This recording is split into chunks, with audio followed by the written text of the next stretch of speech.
The place is here. The time is now. And the journey into the shadows that we're about to watch could be our journey, has been our journey. Up there, in the vastness of space, in the void that is sky, up there is an enemy known as isolation. It sat there in the stars, waiting with the patience of eons, forever waiting, until now, it's here. We're in the COVID zone.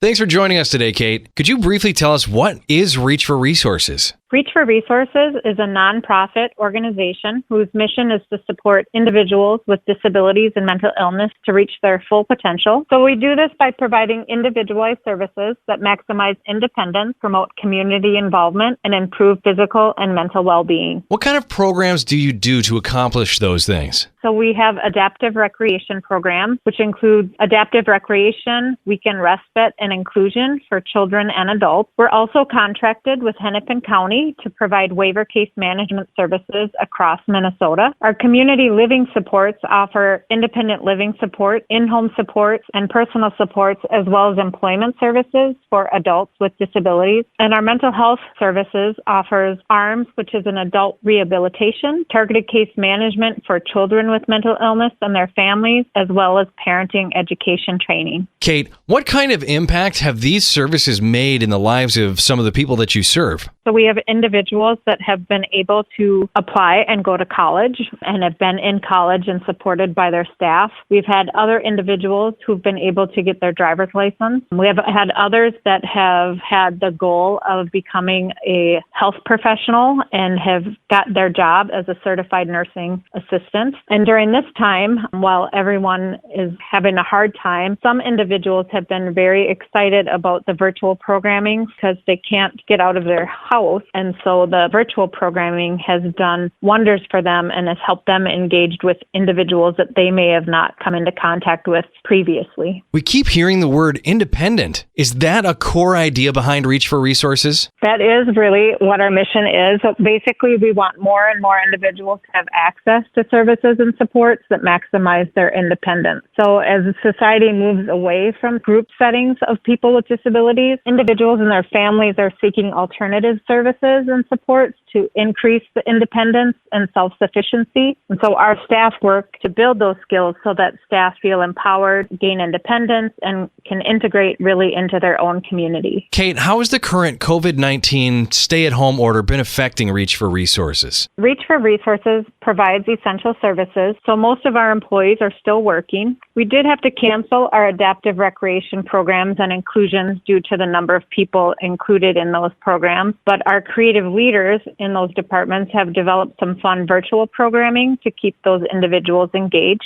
Mental health, case management, and independent living are essential, and they're all working remotely. So while most of our employees are still working to assist individuals and families, we do have a financial shortfall due to canceled programming, lack of reimbursement for some of the services we're still providing. Kate, thank you again so much for all that you do, and thanks for talking with us today. Thanks, Jeff. Have a great day.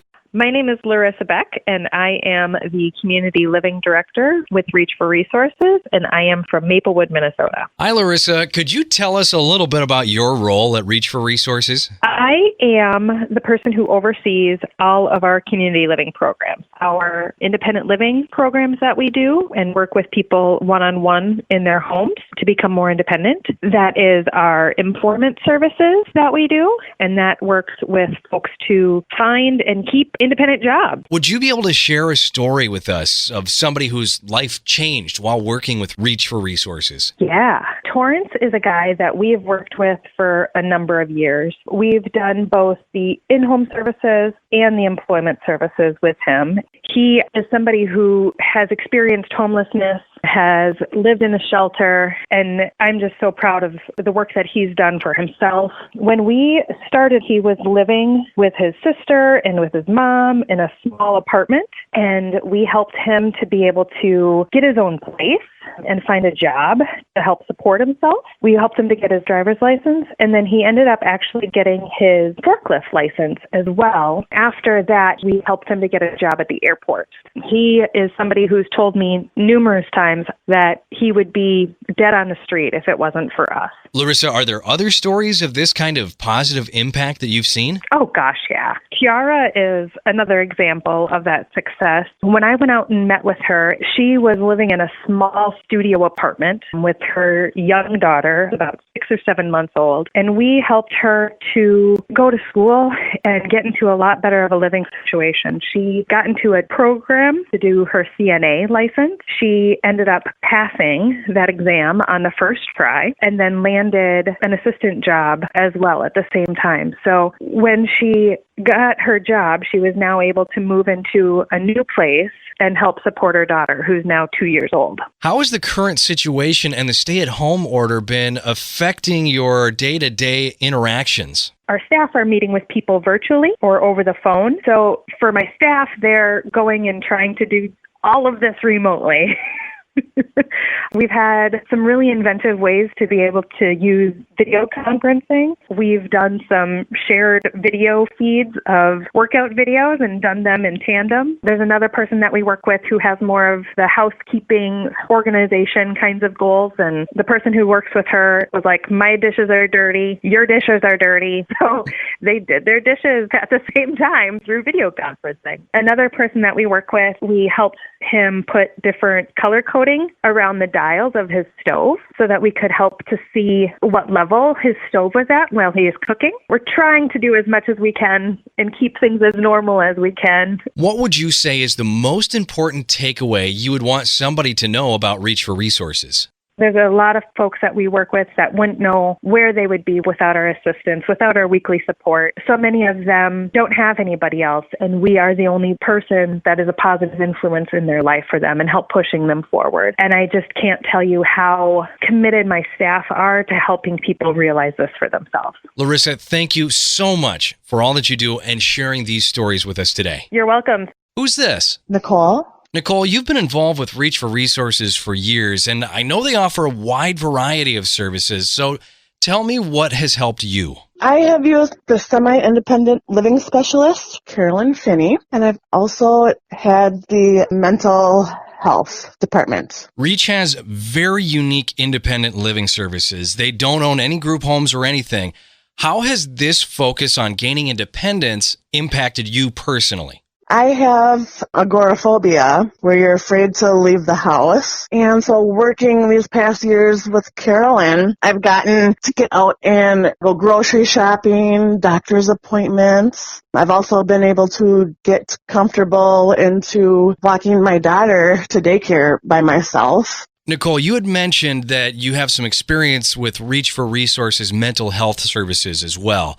I know it's a sensitive subject, but can you share that experience with us? Yes, I had an unfortunate situation related to my agoraphobia where Child Protection Services placed my 2 young children in a different environment. So I worked with Reach for Resources Health Department. So I worked with them until the case was dismissed and my 2 young children were able to return home. So it sounds like Reach for Resources has had a tremendous impact on your life. Yes. Their services are wonderful. Nicole, what would you say is the biggest improvement you've experienced working with Reach for Resources? I'd say I've grown and just being able to get out and feeling comfortable leaving my house. It's truly incredible. Nicole, thank you so much for sharing your experience with us today. You're welcome. I'm Emily, and I'm the Director of Adaptive Recreation and Inclusion at Reach for Resources. Hi, Emily. With so many directions that Reach for Resources helps individuals, what do you do?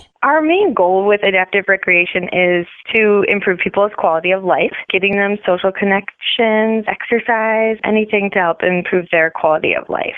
What kind of activities make that possible? We offer a really wide variety of programming, anything from social groups to social skills groups. We do sports for individuals of all abilities in a safe setting. We also do community outings in restaurants and movie theaters, community centers, spaces that just everybody uses. We also do bingo and karaoke and dances and all types of activities to get people involved. Could you tell us about someone who benefited from the adaptive recreation with Reach for Resources? Nicholas started in our teens group a couple of years ago. Our teens group has a focus of independent living skills and encouraging our teens to get out in the community and learn how to do things on their own. And Nicholas has really gotten some great opportunities for socializing with peers who are just like him and helping him practice his social skills in a safe environment. So he started in our Teen Explorers program, and now he participates in some of our other recreation programs as well. Emily, what would you say is your favorite activity that you get to do? My favorite programming that we do is our summer outdoor programming. We do a great program called Picnic and Pontoon Fishing with our partners Fishing for Life, and they have volunteers who take us out on pontoons on Medicine Lake where we're able to catch fish and have a picnic dinner. With them, we've also done ice fishing, which is really fun too. You also mentioned the inclusion program. What is that? I just want people to know what inclusion support is and that it's offered free of charge for the families. Inclusion programming, we're providing one-on-one assistance to help an individual be included in the typical Parks and Rec program. So we're out in city Parks and Rec programs giving the individualized assistance so people can participate alongside their typical peers. How has the COVID-19 stay-at-home order affected your activities? It has pretty significantly impacted what we're doing. Unfortunately, we support a vulnerable population, so we're being really careful. Of course, right now during the stay-at-home order, not doing any programming in person and hoping to resume whenever it's safe. But for now, we do have virtual program offerings that we are coming up with and adding more every day on our online registration page for participants. I just had a virtual game day on Mondays. We also have our Wednesday night social group that's got 15 participants who get together every Wednesday night. We have an online book club that we're going to be doing virtually and virtual bingo and movie night. So we're really doing our best to give our participants an outlet during this time because a lot of people are really isolated at home. Emily, thank you so much for sharing more about Reach for Resources with us. Thank you so much. My name is Sarah DeCam, and I have my husband, Nate. We have 4 children. Logan, who is 12, Owen is 10, Charlotte is 8, and Elise is 6. Hi, Sarah. So I understand your family has benefited from the Reach for Resources inclusion services that works with city parks and rec programs. What has your family's experience been with those? We have gone to what we call Park Camp. It's run through the city, and we have the kids go over to one of the local parks, and they are there from 9 to noon. All the kids go, and then Reach sends out a support person or 2, and with that, they are able to support the kids both socially and with anything behaviorally. That has really been able to make it so that they can go, because otherwise I think it would be too difficult for them socially. It would be too difficult with any behavior that might arise. And it's a wonderful break for myself and a wonderful way for the kids just to be able to get out and burn off some energy. And with the park camp that we do, it's offered from 9 to noon on Monday and Friday, so we take advantage of both. So all of your kids are benefiting from the inclusion programs? Yes, yeah. All 4 of my kids have various mental health diagnoses. Sarah, what has it meant for your kids and for you to have these services from Reach for Resources? For me, it is a break, but also probably more importantly, I know that they're safe. And Reach has been very accommodating over the years with if the kids are feeling sad, they can give me a call, or they'll give me a call and say, hey, this is what's going on. Do you want them to be picked up, or do you want to just wait it out?